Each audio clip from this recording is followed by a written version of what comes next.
Hello, my name is Daniel Sadowski and I'm the design director at Rebel Wolves. I would like to welcome you to the Blood of Dawnwalker summer gameplay video. Our game is a story-driven, open-world dark fantasy RPG set in medieval Europe. The game is currently in pre-beta stage, and what we are going to show you is just a part of one of the mid-game quests. It's a really cool story involving legendary swords and a haunted almshouse, but today we'll focus on showcasing our gameplay systems. We're starting on the outskirts of Svartrau, the game's largest city and the capital of Vale Sangora. From here, we could head anywhere the eye can see, explore ancient ruins or sabotage vampire blood transports. But it's not just about where or when you go. It's also about how you approach the main quest and shape the story, making each playthrough uniquely your own. For now, we're following the road. Cohen is on his way to the city's cathedral, chasing leads about a powerful weapon said to be hidden in its crypts. But first, we'll have to deal with some bandits who camped out by the main road. Traveling through Vale Sangora is never boring. The world is dense with quests, random encounters, and locations steep in lore.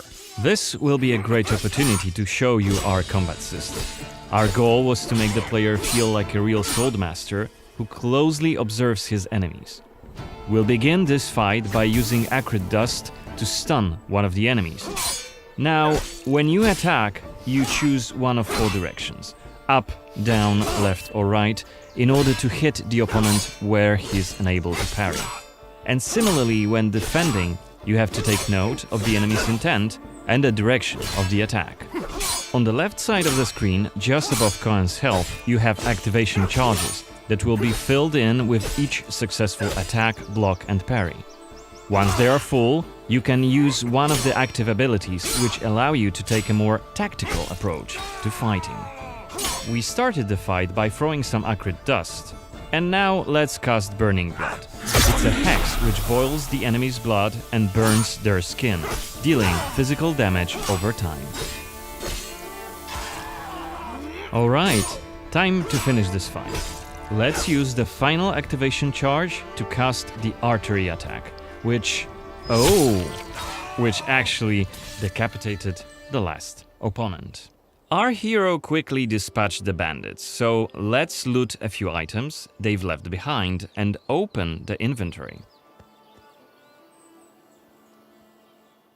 First of all, let's replenish our health by eating something, and then take a closer look at this cool-looking weapon we just picked up. It has better stats than our current weapon, so let's equip it right now. We've also leveled up, so let's use this opportunity to spend the newly acquired skill point in one of Cohen's skill trees. The skills in the Blood of Dawnwalker are divided into 3 trees, one for human, one for vampire, and one shared between the two. We also have an active abilities panel. We can use it to unlock additional abilities to use during combat. Note that during the day, the health bar is not regenerating. You need to find consumables like the one we've just eaten. The hexes we've just used also consume some of Cohen's health. Be aware of that. The way our magic system works, there's always a price to pay for manipulating reality. But we can make it sting a bit less. Let's level up the Frugal Witchcraft skill, so next time we'll cast a hex, it'll consume fewer of Cohen's health points. Now that we've wrapped up the encounter with the bandits, we can be on our way to get inside the city. Right now, Cohen hasn't done enough to ruffle the vampire lord's feathers, so the guards will just wave us through. But the more damage you cause, the more suspicious and aggressive they'll become. So when you play the game yourself, you'll have to decide whether you want to challenge the vampires openly, or lay low until you're ready to strike and surprise them. Grander than before. They're putting in new stained glass. The Knyaz doesn't deny the old faith. Out of my face. This is the rich district of the city, Silberkreis. There's also Altermarkt, Neustadt, and the Middens. Each of the boroughs has its own feel and character. Get your stinking ass out of here. I was just passing through, I swear. I got tired and sat down and started begging. Looming high over the city is Brances's castle, Greifberg. He took it over when he slaughtered the human ruler of the valley, Skender, as shown in the trailer we shared with you earlier in January this year. In order to complete the main quest and save your family, you'll have to storm the castle, alone or with help of friendly NPCs. We could do it right now if we wanted, but it would be super challenging. No more drink for you, my friend. Go home. Oh, let me. I just want to. Oh, let me in. You made a mess, and it's not that kind of inn. Let's check the map. The cathedral is really close. There's plenty of other places to see and things to do here. A couple of inns, a medic, a blacksmith, an armorer, and other merchants. You can see that not only the vampires came out of the shadows. This creature on the right is called an Uriash. Look around, especially at night, and you'll learn humans have lots to fear, not just the vampires.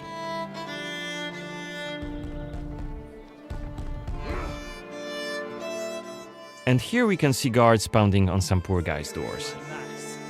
What is it about? Disrespecting the Kniaz, singing songs that mocked him and the faith. Who told you this nonsense? Was it Livia? It's just one of many different community scenes we're implementing in the game.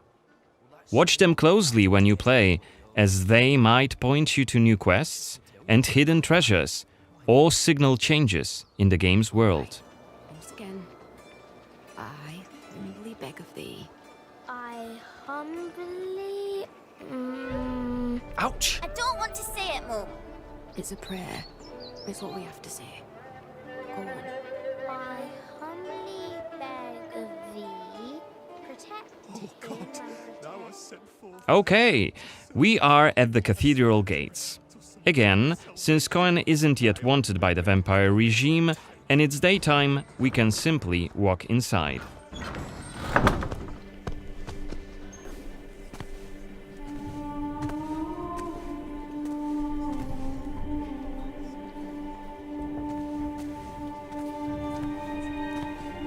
The baptism of a newborn is a solemn moment, doubly so. A new life joins our flock, bringing happiness to its parents and to the congregation. Natus ex sanguine est, alitur sanguine, et in sanguine morietur. Ego te baptizo in nomine Dei. Amen.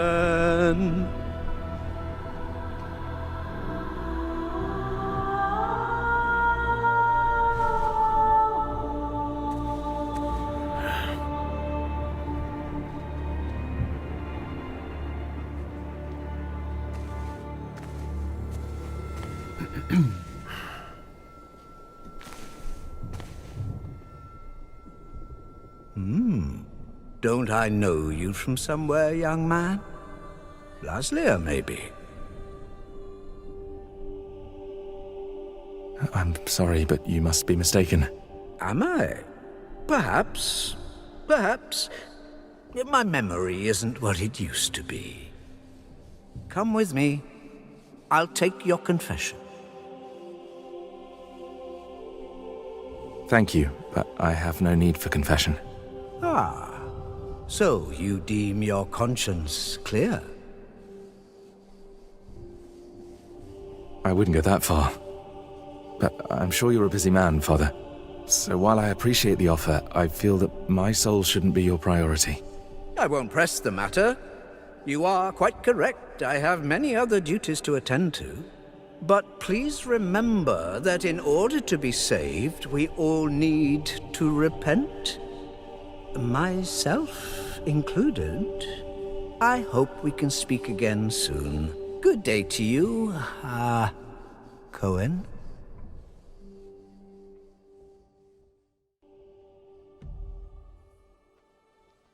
What we saw right here was just one of many cutscenes we recorded for the game, which smoothly transitioned into a dialogue scene.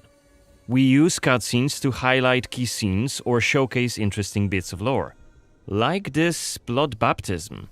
Creepy, isn't it? The core feature of the Blood of Dawnwalker is the dual gameplay loop. Remember, Cohen may be a human during the day, but he turns into a vampire at night and has a different set of skills at his disposal. And this is just one variable that affects our quests. Depending on when you tackle a particular quest, what choices you've made earlier, whom you befriended, or whom you've angered, your gameplay and story experience will be very, very different. So each quest is a complex structure with multiple possible paths leading to the end goal. We maximize players' freedom and agency, offering you a narrative sandbox to play in. I wonder what secrets may be concealed up there, just beyond Cohen's reach. And how do we get there? It's impossible to do during the day, but come night, it's an entirely different story. Let us explain what we mean by taking our current quest as an example. During the day, we got inside the cathedral without any problems, since it's open for all to see and Cohen doesn't yet stand out from the crowd. The scaffolds, though, are outside of his reach. But climbing them won't be a problem for the vampire, who has many more exploration abilities at his disposal. Bear in mind, Cohen has not completed the quest yet. What's more, there are still a few clues to be found in order to solve this story. It's worth mentioning that narrative sandbox also means that we may completely abandon this quest and follow a different path to defeat Brensis. For today, we're focusing on the gameplay part, so let's see how we could tackle this particular quest during the night. We're starting right after dusk, as a vampire, on the rooftops of Svatro. Right now, we have 22 days left to complete this goal. This counter is always displayed and you'll be warned each time it's pushed forward. So you have to be aware of the time, and it's more of a resource you'll be spending than a racing clock. As a vampire, you'll see and experience the world from a different perspective. You can travel quickly and easily access places beyond the reach of regular humans. Let us show you what we mean. This is Shadow Step, a unique vampiric ability allowing Cohen to jump to almost any place within his reach. Now let's take a good look around using the focus mode. This ability highlights objects of interest and loot. And there is something right here. This time it's just some items to grab, but on other occasions, who knows, you might come across a hidden quest. Looks like our health is quite low. This is because, as a vampire, your health bar also represents your hunger level, and you start each night thirsting for blood. Remember, you have to quench this appetite in order to make full use of your vampire abilities, and rein in your monstrous nature around NPCs. Otherwise, you may end up draining someone important, which may lead to unpredictable consequences. We'd better feed then. Maybe on someone who is standing all alone. Like this drunkard. Let's grab him and use Voracious Bite ability. Unless you lose control due to hunger, you get to decide how much blood to drink. You can drain just a bit and knock your victim unconscious, or go all the way and kill them. And if you're adamant you don't want to hurt innocent humans, you can drink from animals and some other creatures. Finally, we are at the cathedral, but it seems to be closed for the night, and the entrance gate is well guarded. Let's find another way in.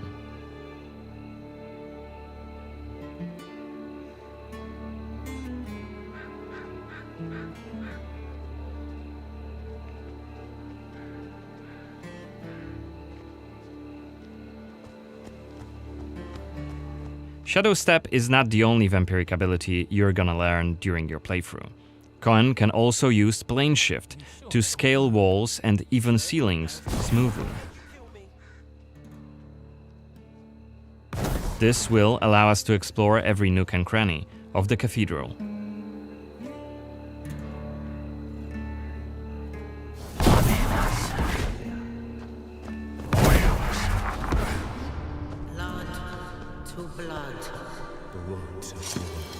Better be quiet. Is that voyeurist Xanthi? What the hell is she doing here? What is she doing? Is that a ritual for the blood gods?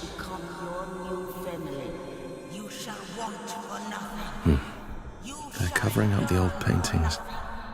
Why?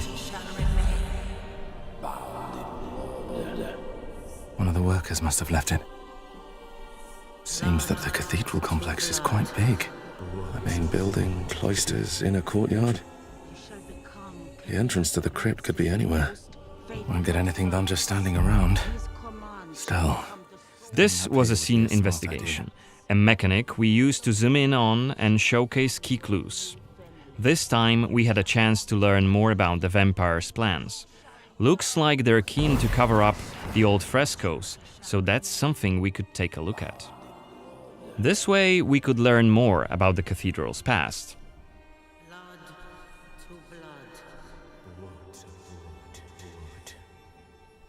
Looks like we aren't alone here. Underneath us there's a group of blood guards, soldiers hooked up on vampire blood, which makes them stronger, and one of Brances's vampire allies. It's Xanthi, the oldest vampire in Vale Sangora, and quite a powerful lady. Let's descend and check what's going on.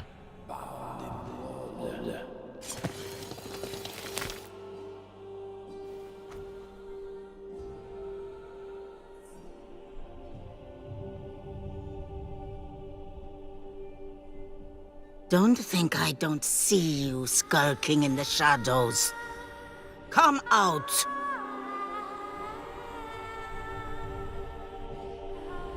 You're interfering with my task. Who are you? It doesn't matter. Very well. I don't have time for interruptions. Let us dispose of him. Quickly!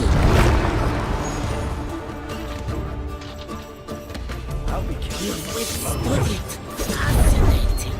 Cohen is using his claws to attack when in vampire form.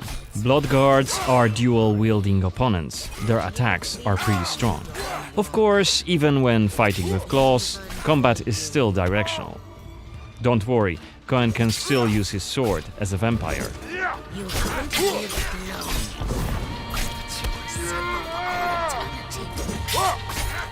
Only after defeating all three of the blood guards, Xanthi deems Cohen worthy of a challenge, and she descends to face him. She uses her blood control powers to cast a multitude of attacks, like her blood whips that hit Cohen from left and right. Xanthi is protected by a powerful vampire ability. Once her stamina runs out, Cohen will have an opportunity to strike and deal some damage. But be careful, cause Xanthi is quick to counterattack and she will also try to restore her blood. Meanwhile, look at the indicator just below her health and stamina.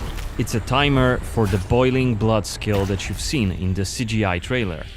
So, if we don't hurry, the timer goes down to 0 and Cohen will eventually explode. And we're dead. Remember, we were only mid-game here, and Xanthi is one of the game's most punishing enemies. Defeating her right here and right now is very much possible, but it would be hellishly difficult. A fun challenge for hardcore players. Otherwise, we could load the game and explore the cathedral without drawing her attention. Or try to get to her while she's not surrounded by bodyguards. Xanthi, like all other vampire allies, has her own questline. Explore it, and you can learn more about her past, motivations, and maybe even try to reason with her. What you do is entirely up to you. Remember, our design principle is the narrative sandbox. There is no difference between main quests and side quests. There's just different stories that you weave together into your own unique adventure.